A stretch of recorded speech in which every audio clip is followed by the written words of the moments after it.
बिस्मिल्लाहिर्रहमानिर्रहीम। अस्सलाम वालेकुम स्टूडेंट्स। उम्मीद है सारे लोग खैरियत से होंगे। तो लेक्चर नंबर 2 आज हम स्टार्ट करने जा रहे हैं, इंट्रोडक्शन टू स्टैटिस्टिक्स। तो लास्ट लेक्चर के अंदर हमने जो टॉपिक्स डिस्कस किए थे, बेसिक्स टॉपिक्स थे। उम्मीद है कि आप लोगों को टॉपिक्स की समझ आ गई होगी। तो जो टॉपिक्स हमने लास्ट टाइम किए थे, मैं थोड़ा सा उनको रिवाइज़ कर रहा हूँ। जैसे कि हमने टॉपिक में स्टार्ट में किया था कि वाई स्टडी स्टैटिस्टिक्स, फिर ब्रीफ हिस्ट्री की थी स्टैटिस्टिक्स, किस तरीके से हम इसको, इनके मेथड्स को यूज़ करते हैं, उसके बाद इसकी एप्लीकेशंस। तो यहाँ तक हमने पहली 5 स्लाइड्स मुकम्मल कर ली थी। आज हम नंबर 6 पे जा रहे हैं। तो 6 पे हमारे पास जो टॉपिक आ रहा है वो स्टैटिस्टिक्स की प्रॉपर एक डेफिनेशन हम इसको आज रीड आउट करेंगे। लास्ट लेक्चर के अंदर हमने स्टैटिस्टिक्स की थोड़ी सी ब्रीफ हिस्ट्री की बात की थी कि ये वर्ड कहाँ से स्टार्ट हुआ और पहले दौर के अंदर जो रूलर्स थे वो किस तरीके से स्टैटिस्टिक्स के वर्ड को यूज़ करते रहे हैं।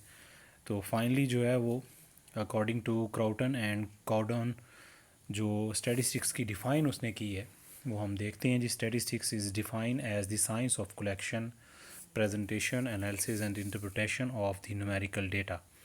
तो स्टैटिस्टिक्स वो डिफ़ाइन कर रहा है as a science of collection. तो अगर हम स्टैटिस्टिक्स की बात करें, ये just like not pure science, जैसे कि प्योर साइंस होती है आपके पास फिज़िक्स, केमिस्ट्री, बायो, ये उस तरह की साइंस तो नहीं होती।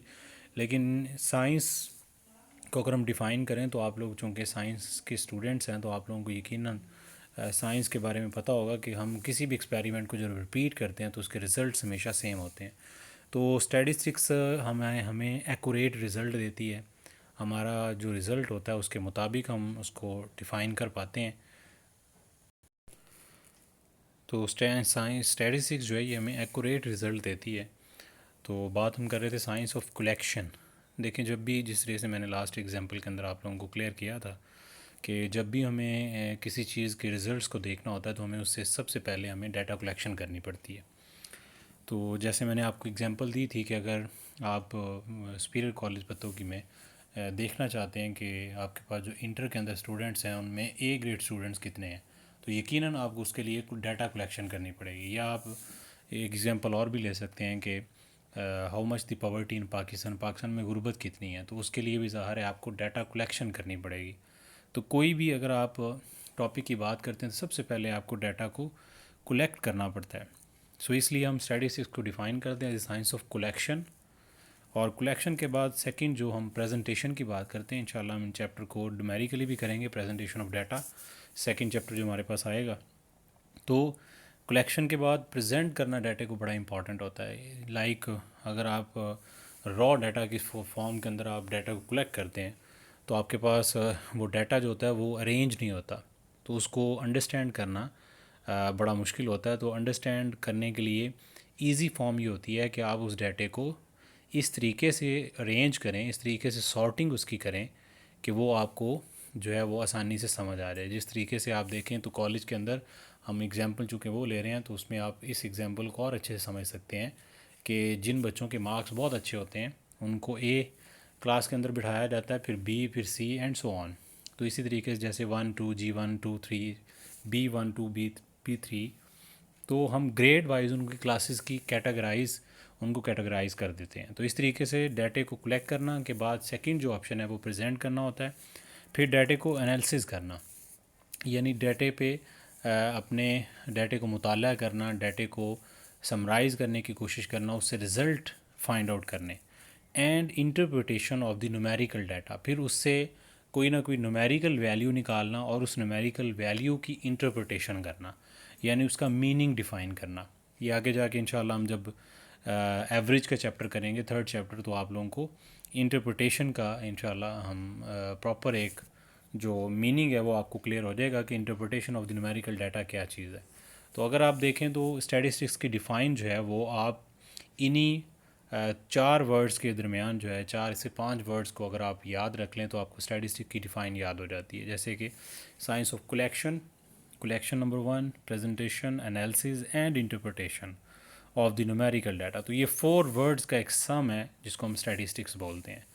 तो इसी डिफ़ाइन को अगर हम सेकंड में देखें तो उसमें क्या बोला जाता है, the science of the collecting, organizing and presenting, analyzing and interpreting data to assist in making more effective decisions. And पे अगर हम बात करें तो बाकी पहली वही सारी डिफाइन है, सिर्फ एंड पे जो उसने जो वर्ड यूज़ किया है, data to assist in making more effective decision. Purpose आपका क्या होता है कि आप अपने डिसीजंस को और ज़्यादा इफ़ेक्टिव कर लें। इसीलिए हम स्टैटिस्टिक्स टेक्निक्स को यूज़ करते हैं ताकि डाटे को अंडरस्टैंड करना, डाटे के बारे में रिज़ल्ट्स की बेस पे और ज़्यादा इफ़ेक्टिव डिसीजन लेना हमारे लिए आसान हो, इसलिए हम इसको स्टैटिस्टिक्स में शुमार करते हैं। तो that is called the statistics. So statistic analysis क्या होते हैं, use to manipulate, summarise and investigate data so that useful decision making information results. तो स्टैटिस्टिक एनालिसिस भी हम इसीलिए करते हैं ताकि हम डाटे को समराइज़ करें और इन्वेस्टिगेट करें, ताकि हम उसके मुताबिक ज़्यादा से ज़्यादा यूज़फुल इंफॉर्मेशन और रिज़ल्ट्स के मुताबिक डिसीजन ले सकें। तो ये तो सिंपल डिफ़ाइन है स्टैटिस्टिक्स के, आप कोई एक डिफ़ाइन इसमें कर सकते हैं। पेपर के अंदर आप लोगों को यकीनन डिफ़ाइंस भी आएंगी, तो डिफ़ाइंस आपने अच्छे तरीके से याद कर लेनी है। उसके बाद हम सेकंड की बात करें तो ये अब हम स्टैटिस्टिक्स जो वर्ड है इसको हम 3 डिफरेंट मीनिंग्स के अंदर ट्राई टू अंडरस्टैंड कोशिश करेंगे हम इसको समझने की। मीनिंग्स ऑफ स्टैटिस्टिक्स हमारे पास 3 डिफरेंट जो सेंसेस के अंदर इसको हम यूज़ करते हैं। First one is the statistics in the plural sense. The word statistic in plural sense are the numerical observations collected for some definite purpose regarding to the some field of study. अब देखें जो अगर हम plural sense के अंदर statistic की बात करें तो हम इससे मुराद क्या लेते हैं, आर दी न्यूमेरिकल ऑब्जर्वेशंस, यानी वो न्यूमेरिकल वैल्यू जो हम कलेक्ट करते हैं फॉर सम डेफिनेट पर्पस, जो हमारे वाज़िया तौर पे मकासद होते हैं regarding to some field of study, जो हमारी फील्ड ऑफ स्टडी होती है। जैसे कि अभी मैंने आप लोगों को रिसेंट एग्जांपल दी कि how much poverty in Pakistan, तो फील्ड ऑफ स्टडी आपकी पॉवर्टी हुई, तो पॉवर्टी से रेलिवेंट आप बेसिकली कुछ डेफिनेट पर्पस हैं जिनको हासिल करने के लिए आप ये सारा काम न्यूमेरिकल ऑब्जर्वेशन जो है ये कलेक्ट कर रहे हैं। तो न्यूमेरिकल ऑब्जर्वेशन जो हम कलेक्ट करते हैं, डेफिनेट पर्पस जो हमने गेन करने होते हैं किसी फील्ड ऑफ स्टडी के हवाले से, तो इसको हम बोलते हैं statistics in word plural sense. उसके बाद एग्जांपल नीचे दी गई है, the ages of the students are called statistics of the ages and the price of the vegetables collected are called as the statistics of the vegetable prices. तो यहाँ पे बड़ी आसान सी और सादा एग्जांपल आप लोगों के सामने आ रही है कि एजेस ऑफ द स्टूडेंट जो होती हैं इसको हम कह सकते हैं कि ये एजेस की स्टैटिस्टिक्स है। इसी तरीके से प्राइसेस ऑफ द जो वेजिटेबल्स हैं जो हम कलेक्ट करते हैं इसको हम कह सकते हैं statistics of the vegetable prices, ये वेजिटेबल प्राइसेस के लिए। इसी तरीके से हम घर के अंदर आप देखें तो इसकी एग्जांपल आप सादा सी एग्जांपल ले सकते हैं कि घर में हम हर माह के अंदर एक बजट बनाते हैं और उसके मुताबिक उसको डिवाइड कर लेते हैं उन एक्सपेंसेस को, तो ये भी सारे के सारा क्या है, स्टैटिस्टिक्स। उसके बाद अगर हम बात करें जी statistics in the singular sense, तो सिंगुलर सेंस के अंदर बिल्कुल ऐसे ही है जैसे आपने डिफ़ाइन ऊपर स्टैटिस्टिक्स की है, क्योंकि स्टैटिस्टिक्स सिंगुलर सेंस से मुराद हम ये लेते हैं कि जिसको हम सब्जेक्ट का काउंट करते हैं। जैसे कि singular sense is a body of method used in, यानी ये वो मेथड होता है, ऊपर हमने पढ़ के आए थे कि science of collection, organising, presenting and so on. अब उस कलेक्शन, प्रेजेंटिंग या ऑर्गेनाइजिंग या इंटरप्रिटेशन का जो मेथड है वो हम डिफ़ाइन करते हैं स्टैटिस्टिक्स इन सिंगुलर सेंस के अंदर, यानी singular is a body of method, ये वो मेथड होता है यूज्ड इन कलेक्शन जो हम collection, presentation, analysis and interpretation of data के अंदर यूज़ करते हैं। उसके बाद statistics as a plural of the word of statistic. अब स्टैटिस्टिक्स जो है इसका प्लूरल जो है वो स्टैटिस्टिक है, तो यानी स्टैटिस्टिक्स का जो प्लूरल है, हम स्टैटिस्टिक अगर हम सिंपल स्टैटिस्टिक की बात करें, अगर आपको वो एस के साथ डिफाइन नहीं देता, यानी स्टैटिस्टिक्स हम 2 वर्ड्स के अंदर, एक हम प्लूरल के अंदर एक सिंगुलर सेंस के अंदर यूज़ करते हैं। तो अगर वर्ड स्टैटिस्टिक आए यानी एस इसके साथ ना आए तो उसकी डिफाइन हम क्या करेंगे, any numerical value calculated from this sample is called statistic. यानी अब आपको यकीनन सैम्पल की समझ नहीं आएगी, तो अभी आपने इस डिफ़ाइन को एज इट इज़ याद रखना है। आगे जाके इंशाल्लाह मैं एग्जांपल्स के साथ आप लोगों को हम इसके सैम्पल की डेफिनेशन भी पढ़ेंगे और स्टैटिस्टिक को दोबारा रिपीट पे आएंगे। तो ये तो था स्टैटिस्टिक्स, आप डिफरेंट मीनिंग्स के अंदर यूज़ कर सकते हैं। उसके बाद आपके पास है टाइप्स ऑफ स्टैटिस्टिक्स। तो टाइप्स आपके पास दो ही हैं, एक डिस्क्रिप्टिव है और दूसरी इन्फ्रेंशियल स्टैटिस्टिक है। तो डिस्क्रिप्टिव स्टैटिस्टिक्स क्या है? The branch of the statistic deal with the collection, presentation and analysis of the data. अगर आपने ऊपर जो डेफिनेशन स्टैटिस्टिक्स की थी, उसके अंदर सिर्फ interpretation of the numerical data अगर आप उसमें से रिमूव कर दें, उसको कट कर दें, तो बाकी जो डेफिनेशन है वो आपकी डिस्क्रिप्टिव स्टैटिस्टिक की बचेगी, यानी जिसके अंदर हम सिर्फ डिस्क्रिप्शन देते हैं। जैसे कि एग्जांपल नीचे दी गई, we could calculate the mean and standard deviation of the exam marks for the 100 students and this could provide valuable information about the group of the 100 students. तो अभी भी आपने ये एग्जांपल, चूँकि इसके अंदर आपने मीन की बात आ रही है, स्टैंडर्ड डेविएशन, ये भी आप लोगों को नहीं पता होगा कि ये क्या है।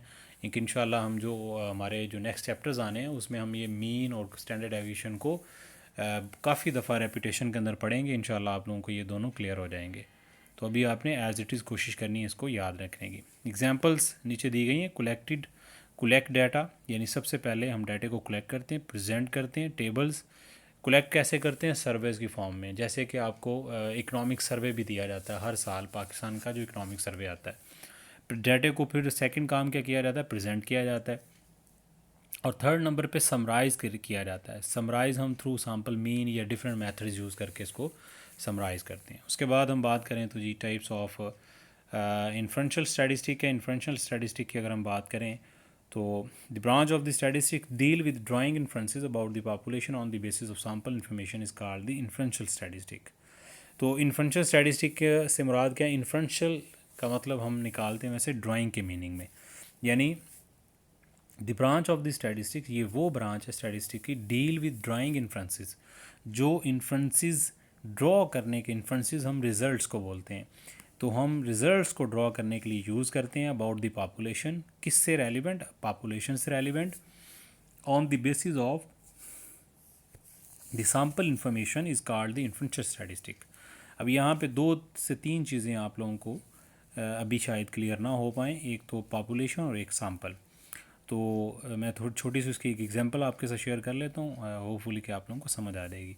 The branch of the statistic deal with drawing inferences about population. देखें, अगर आप मार्केट में जाते हैं, आपने अक्सर देखा होगा मेडिकल स्टोर पे, अगर आप कभी विज़िट करें तो मेडिकल स्टोर पे जो मेडिकेशन की कंपनीज़ वहाँ पे अपनी जो मेडिसन की मार्केटिंग के लिए जब आती हैं, तो वो लाइक उन्होंने एक कफ़ सिरप सेल आउट करना है एक मेडिकल स्टोर पे, तो वो क्या करेंगी, वहाँ पे एक कफ़ सिरप का सैंपल लेके आएंगी मेडिसन कंपनी, और उस कफ़ सिरप का जो सैंपल है वो मेडिकल स्टोर पे या रेलिवेंट डॉक्टर को सजेस्ट किया जाता है, उनको बताया जाता है कि ये सिरप हमने बनाया है कफ़ के लिए, तो आप इसके बारे में क्या सजेस्ट करते हैं। अगर आपको ये आपको ठीक लगता है कि जो मेडिसिन जिस रेलिवेंट डिजीज़ के लिए ली गई है वो अच्छी है, तो आप उसको हमें ऑर्डर प्लेस कर दें, तो हम उसका ऑर्डर आपको डिस्पैच कर देंगे। तो इससे मुराद क्या है?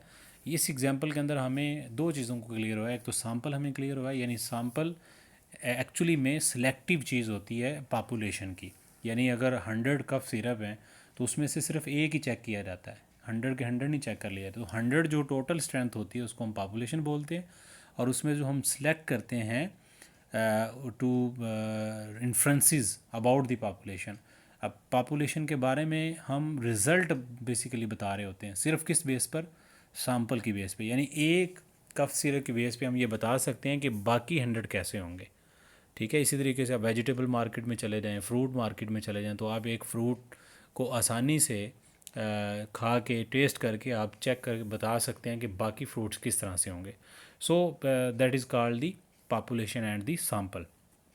तो जब हम स्टैटिस्टिक्स, ऐसी स्टैटिस्टिक्स जो हम डील करते हैं drawing inferences about the population के रिजल्ट्स ड्रॉ करने के लिए on the basis of the sample information, हमारे पास इन्फॉर्मेशन सैंपल की होती है। तो इसमें हम 2 चैप्टर्स इंशाल्लाह इसको हम डिटेल में देखेंगे। अभी एग्जांपल आपने जस्ट ध्यान में रखनी है, एस्टिमेशन और हाइपोथेसिस टेस्टिंग। तो ये हमारे पास 2 जो हैं वो इंशाल्लाह इसके चैप्टर्स आएंगे, इसको हम अच्छे तरीके से रीड करेंगे। तो बस ये 2 डेफिनेशंस हम और एक एक सिर्फ हम और करते हैं ताकि हम आज का लेक्चर इंशाल्लाह हो जाएगा। कोशिश करूँगा नेक्स्ट लेक्चर आप लोगों को लाइव पे आने की, तो फिर भी आप लोग काइंडली शेयर किया करें अगर कोई मसला आता है तो। डिफ़ाइन ऑफ द फॉलोइंग, सिर्फ 3 डेफिनेशंस हम अभी करेंगे, बाकी इंशाल्लाह हम इसको आगे लेके चलेंगे। पॉपुलेशन सबसे पहले जो भी हम बात कर रहे थे, तो पॉपुलेशन की एक्चुअल डेफिनेशन क्या होगी? Population consist total group under discussion, यानी ये वो ग्रुप, टोटल ग्रुप होता है जिसको हम डिस्कशन में लेके आ रहे हैं, इज कॉल्ड दी पॉपुलेशन। तो पैरामीटर क्या होगा? अगर हम कोई भी न्यूमेरिकल वैल्यू उस पॉपुलेशन से निकालते हैं, जो ग्रुप हमने डिस्कशन पे लिया है उसमें से कोई भी न्यूमेरिकल वैल्यू हम जब कैलकुलेट करते हैं तो हम उसको पैरामीटर बोलते हैं। Any numerical value calculated from the population. Sample क्या है? सैम्पल एक्चुअली में पॉपुलेशन का एक छोटा सा एक रिप्रेजेंटेटिव पार्ट होता है, लेकिन इतना पार्ट वो होता है कि आप उसकी बेस पे आसानी से अंदाज़ा लगा सकते हैं, यानी an enough representative part of the population. An enough representative, enough का वर्ड इसलिए यूज़ इसमें किया जाता है कि अगर आपने सपोज करें 1000 सैम्पल्स है, 1000 आपके पास पॉपुलेशन डाटा है, आप उसमें से जस्ट अगर एक चेक करेंगे तब भी आप एक्यूरेट रिज़ल्ट नहीं ले सकते।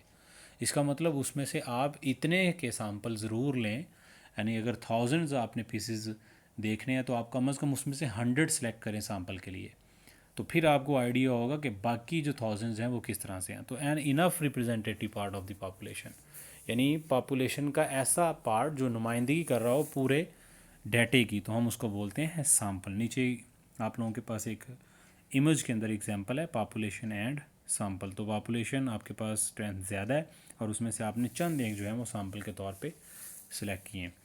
उम्मीद है जी आज का लेक्चर इंशाल्लाह आप लोगों को समझ आ जाएगा। कोई भी क्वेश्चन आप लोगों का हो तो आप विदाउट एनी हेजिटेशन आप वॉइस मैसेज के थ्रू इनबॉक्स में मुझे व्हाट्सएप कर सकते हैं और इंशाल्लाह उसका मैं आपको जो एक एक्यूरेट रिस्पॉन्ड है इंशाल्लाह कर दूंगा।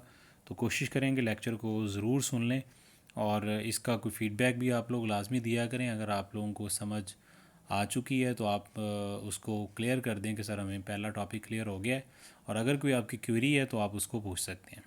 ओके जी, अपना ख्याल रखिएगा। अल्लाह हाफिज़।